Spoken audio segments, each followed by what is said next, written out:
দাবি যেভাবে প্রশাসন ঘুষ নিয়ে দুর্নীতি করে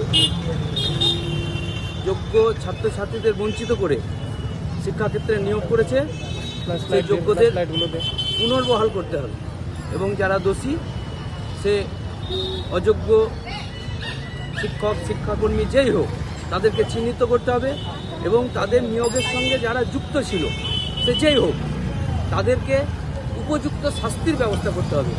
এই দাবিতে আজকে আমরা মিছিল বের করেছি এবং এই আন্দোলন লাগাতার চলতে থাকবে যতদিন না পর্যন্ত এরা সুবিচার পায়।